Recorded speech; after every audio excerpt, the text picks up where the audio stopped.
Welcome to Journey into Mystery number 90. More Thor comics. Starring the mighty Thor battling the super creature from space, the Carbon Copy Man. In another second, you'll be entirely trapped in a block of unbreakable ice. This is the end of the mighty Thor. The mighty Thor trapped by the Carbon Copy Man. I cannot budge. I'm frozen solid. Night shine is coming nearer and nearer. This is another Larry Lieber, and this time in the art is by Al. No Jack Kirby art, and you can immediately tell it looks worse. With the other art, I was like, hey, they have a unique style that were taken over or matched his, but this one looks worse. The one thing about Thor comics are good with the fact that Jack Kirby's artwork was good, but now it looks like this. Great. Far beyond our galaxy, the warlike planet Extra. Arkstra? Arkstra? Okay. Our mighty warlord approaches, with his son at his side.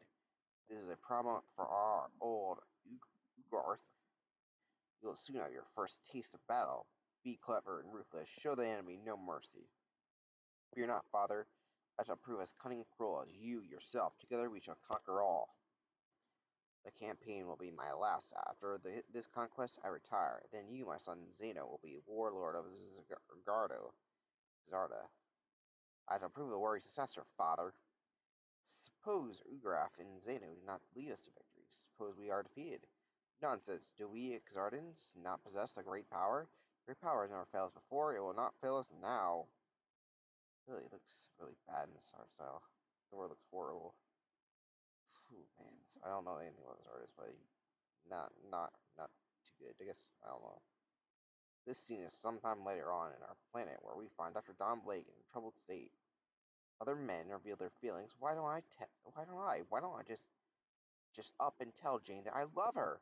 What am I afraid of? Blasted. Am I a man or a mouse? I, who possess the greatest strength on earth, would bow entire armies who would defy the heavens themselves. I fear nothing. Nothing! One blow of his enchanted cane transforms the puny doctor into the mightiest creature of all in this universe. Thor, the thunder god. Nothing except the mocking laughter of a beautiful woman upon learning that a frail, timid doctor is hopelessly in love with her. Well, I'm not just a fearful human, I'm also the mighty Thor. Tomorrow I shall tell Jane the truth about both my identity and my love. And so the following morning, Jane, I must speak to you. I have something important to say. Yes, Dr. Blake? But suddenly there's a loud thunderclap, and an instant later the image of Odin appears, an image which can only be seen and heard by Don Blake. Heed my words, Lord of Thunder. You are bound never to reveal your identity to another mortal. I have spoken. Errors note, Odin is a monarch of the Norse gods and father of Thor. What's the matter? You look pale. Did the thunder frighten you? No, I'm alright. What I wanted to tell you was really nothing important. Forget it. I'm doing it at Central Hospital now. I'll be working in the charity ward till the afternoon. Alas, that I should be forbidden to reveal the truth. I must forever be kept hidden from the woman I love. I'll bet that thunder did frighten him. The poor soul. If only he weren't so timid. If only he weren't like. But what am I thinking? There's no one as brave as my idol, Thor. These comics still aren't very good. A minute later, the doctor's English is forgotten as he comes upon a startling sight. What is this, some kind of gag? But I don't want to walk in the gutter.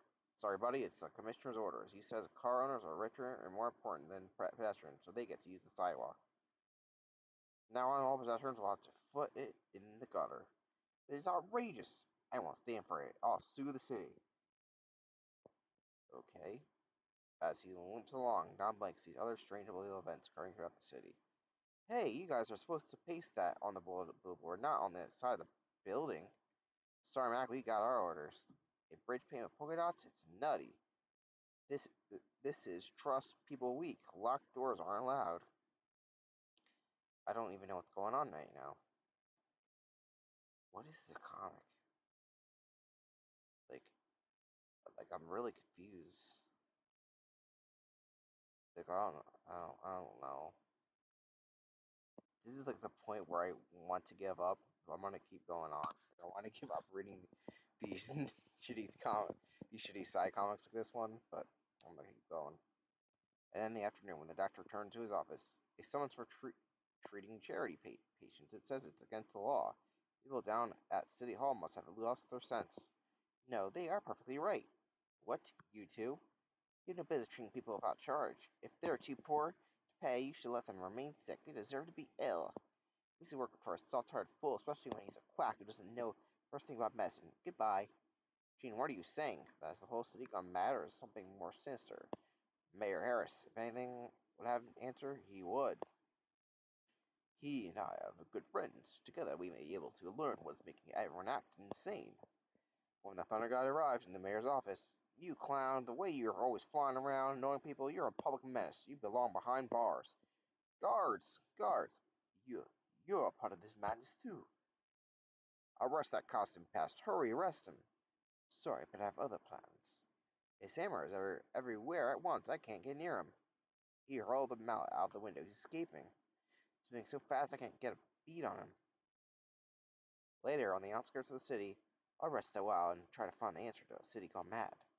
I have an idea. I'll send my mind back in time and space to Asgard on a day when Odin had concealed his sons. I don't need to read that or because I know this shit. Using the power of the enchanted hammer, the Thor conjures up a long forgotten event. If something puzzles you, always seek the simplest, most obvious explanation, no matter how impossible it may seem. Remember, nothing is truly impossible. It's the most obvious explanation. If people are not acting like themselves, they must not be themselves. Wasn't that enlightening?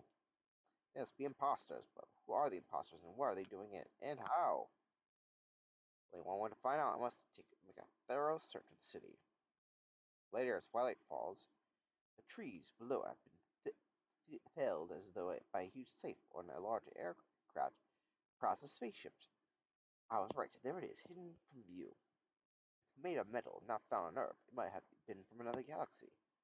But I see no door to the ship. It must be hidden. I'll just lay down my hammer for a few seconds while I feel along the hull to look at the door. Then suddenly, there's a kind of magnetic force holding me fast to the hull. I cannot pull away, but I must get free from it. I must, or I'll lose the power of Thor. The strange magnetic force is too powerful for even the mighty Thor, and as soon as the fateful minute has passed, I'm reverting back to my normal form. So the ion magnets capture another human. Turn off the current. I'll bring this puny earthling to graph. Dr. Blake, they captured you too? Jane, Mayor Harris. Then I was right. The others were imposters. Yes, we Exarchans have a great power. Power to impersonate anyone. Behold. Hmm. Hmm. Where does this sound familiar? Hmm. Where did I hear that before? I don't remember, but I remember like a while back, I remember reading a story, maybe a Marvel comic, about aliens or something, and they changed the form to mimic humans and impersonated them. Got certain people into trouble. I think they got a certain team into trouble. I don't remember their name. It was like some Fantastic Five, something like that. I don't know. Anyway, if you can guess, these guys are Red Boston Scrolls. Even though it's the same universe, but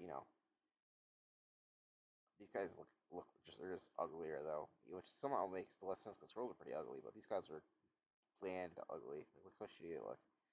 He's assuming my features. Notice how swiftly and effortlessly he changes. He's a perfect duplicate of me. Why? What's behind it all? Regain your normal form, and then I'll tell him, my son. We are planning impersonators in key jobs throughout the city. Just to make foolish laws to cause confusion and panic. They want to throw your city into chaos? The rest of the waiting armada will land and repeat the same distribution process in every corner of Earth.